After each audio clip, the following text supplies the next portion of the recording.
Em poucos anos, uma marca chinesa que quase ninguém conhecia começou a dominar as ruas do mundo inteiro. Ultrapassou a Tesla em vendas globais e virou uma das montadoras mais poderosas do planeta. Só que enquanto muita gente olha para a BYD e pensa, os caras são imparáveis, outras pessoas começaram a perceber algumas situações meio estranhas acontecendo nos bastidores. Dívidas bilionárias, acusações de maquiagens nos números de vendas, fornecedores sendo usados como banco, queda pesada nos lucros e até comparações com o colapso da gigante chinesa Evergrande. E o mais curioso é que tudo isso estaria acontecendo justamente no auge da empresa. Será que a BYD realmente encontrou a fórmula perfeita para dominar o mercado mundial de carros elétricos? Ou existe uma chance desse império chinês estar crescendo rápido demais e prestes a enfrentar problemas gigantescos? Vamos entender essa que pode vir a ser a maior crise da montadora, tá? E não, eu não sou hater de carro chinês não, tá? Eu inclusive tenho um.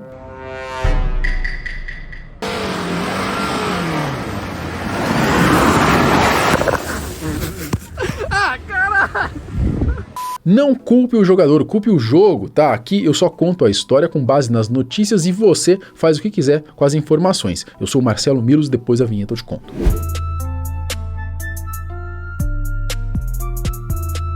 A BYD chegou há pouco tempo no mercado automotivo, mas nesse curto período os chineses conseguiram fazer um barulho que poucas marcas fizeram em um setor tão competitivo. A empresa construiu um verdadeiro império global e hoje disputa espaço diretamente com gigantes aí como Tesla, Volkswagen e Toyota. Para vocês terem ideia, em 2023 a BYD ultrapassou a Tesla nas vendas globais de carros elétricos. Já em 2024 virou a marca mais vendida do Brasil no segmento de eletrificados. Em 2025 os carros da empresa começaram a dominar ruas da Europa, América Latina e Oriente Médio. Com tudo isso, qualquer pessoa imagina que a gigante chinesa, impulsionada pelo governo de Xi Jinping, esteja vivendo uma fase perfeita, sem grandes problemas e nadando de braçada no mercado mundial. Só que aí que muita gente se engana, tá? Porque a situação parece estar longe de ser tão tranquila assim. Segundo algumas notícias, a BYD acumula uma dívida que ultrapassa os 300 bilhões de RMB, algo que convertido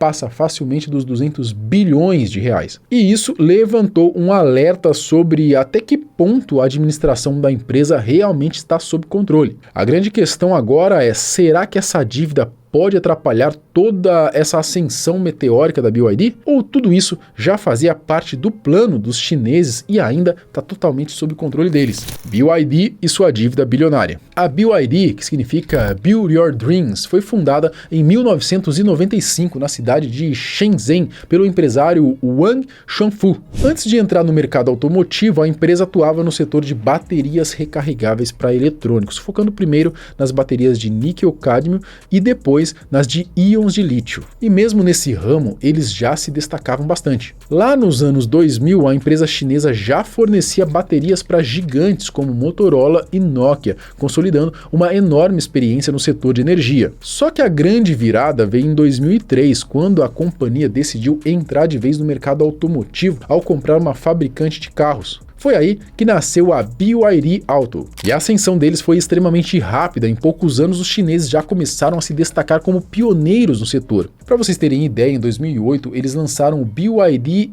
F3DM, considerado o primeiro carro híbrido plug-in produzido em massa no mundo. Desde então, a BYD passou a investir pesado em carros elétricos e híbridos, contando com o apoio total do governo chinês, incluindo bilhões em subsídios. A marca chegou ao Brasil em 2015 focada em ônibus elétricos e módulos fotovoltaicos. Já em 2021, começou a vender carros de passeio, como o BYD Tan EV, e em 2023 anunciou a compra da antiga fábrica da Ford em Camaçari para produzir carros elétricos e híbridos no país. Com preços mais acessíveis, os carros deles começaram a se espalhar rapidamente pelas ruas brasileiras. E ali, por volta de 2023, os chineses ultrapassaram a poderosa Tesla nas vendas globais de elétricos, assumindo a liderança do mercado. Em cerca de 20 anos, os caras saíram de fabricantes de bateria para líderes de um mercado relativamente novo. Só que, ao que tudo indica, esse crescimento acelerado teve um preço. Na verdade, existe existem vários fatores que fazem a operação da BYD ser considerada controversa por muita gente. Mas antes disso,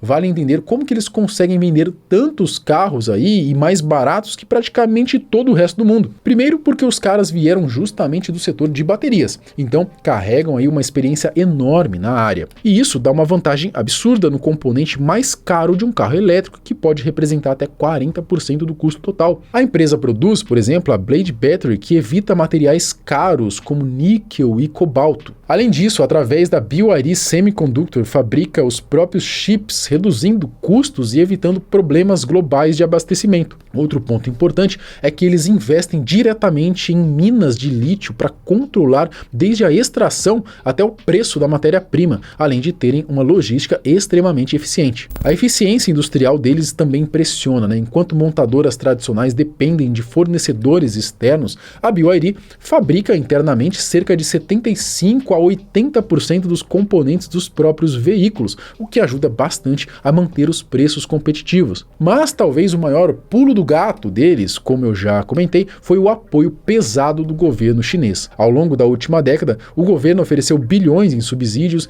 isenções fiscais e até terrenos gratuitos para construções de fábricas. E isso ajuda demais a reduzir o preço final dos carros, porque vários custos gigantescos simplesmente deixam de entrar na conta. Mas aí vem a pergunta, né? Como que uma empresa com toda essa estrutura ainda acumulou uma dívida bilionária? Bom, relatórios financeiros e análises de mercado começaram a apontar uma situação bem mais complicada da BYD já em 2026. Segundo essas análises, a empresa enfrenta dívidas enormes e desafios de lucratividade, levantando dúvidas sobre a sustentabilidade desse crescimento tão acelerado. Relatórios da GMT Research citaram em abril de 2026 uma suposta dívida oculta de 323 bilhões de yuan, aumentando ainda mais a preocupação do mercado. O crescimento deles foi rápido demais, talvez rápido até demais. Oficialmente, a BYD dizia possuir apenas 42 bilhões de yuan em dívidas. Só que depois dessas análises, muita gente começou a questionar os números divulgados pela empresa. E claro, o investidor odeia esse tipo de situação.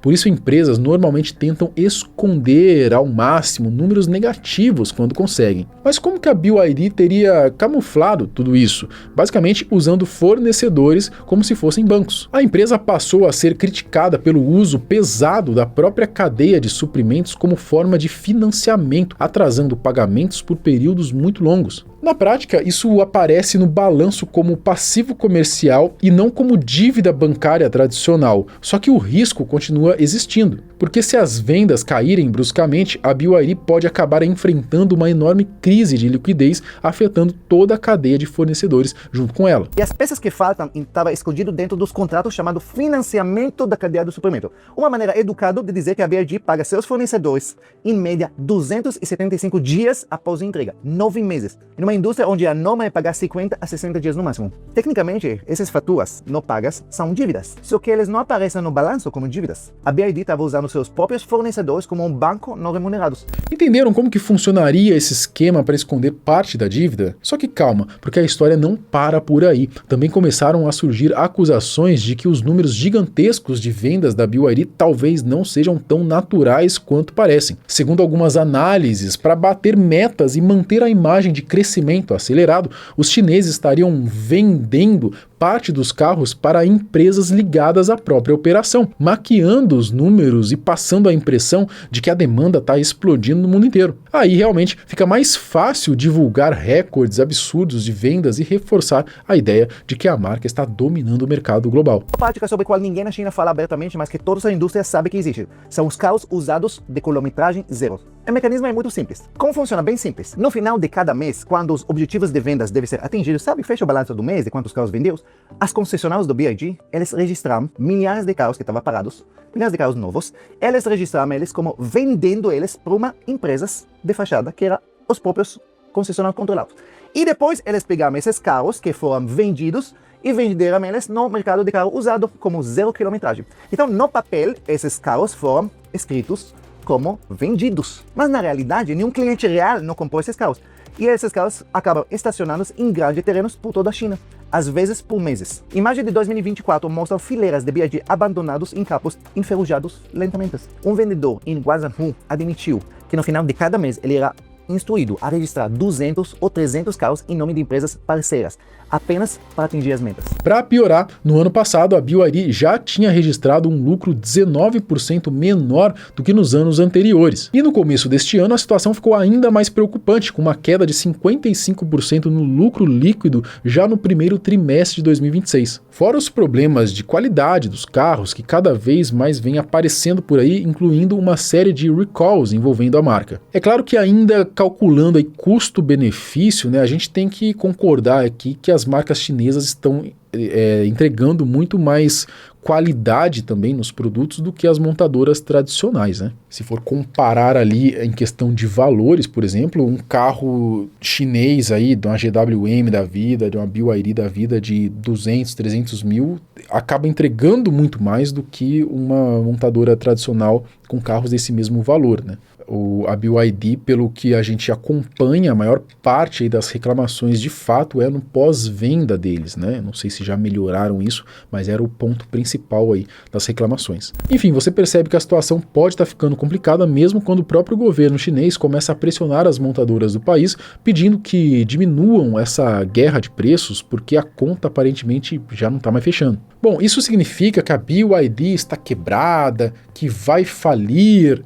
Não exatamente, né? Eles ainda são, pelo menos oficialmente, a empresa que mais vende carros elétricos no mundo. Claro, depois de tudo isso, né, muita gente começou a questionar esse título também. Mas mesmo assim, os caras ainda movimentam bilhões no mercado global. Só que é bom abrir o olho, né? Até porque os próprios chineses já viram uma história muito parecida acontecer recentemente, tá? Vocês lembram da Evergrande, né? Gigante no setor imobiliário chinês. Então, os caras cresceram num modelo muito parecido com o da BYD, com forte apoio do governo. Expansão acelerada, usando exatamente essa estratégia de transformar fornecedores em uma espécie de banco para sustentar o crescimento. No auge, pareciam imparáveis. Só que pouco tempo depois, a empresa entrou num colapso por conta de uma dívida gigantesca acumulada no mercado. Claro que existem diferenças entre os casos. A BYD atua em um mercado que ainda está crescendo muito e possui uma força global enorme. Mas mesmo assim, nunca dá para saber, né? Não é nenhum absurdo imaginar que daqui a alguns anos os chineses possam acabar caindo do cavalo também. Mas e aí, o que você acha? Você, meu consagrado, compraria ou compraria um carro chinês? Comenta aqui, tem muita gente ainda que tem preconceito, tá? Comenta aqui, quero saber a sua opinião. Até o próximo vídeo. Tchau.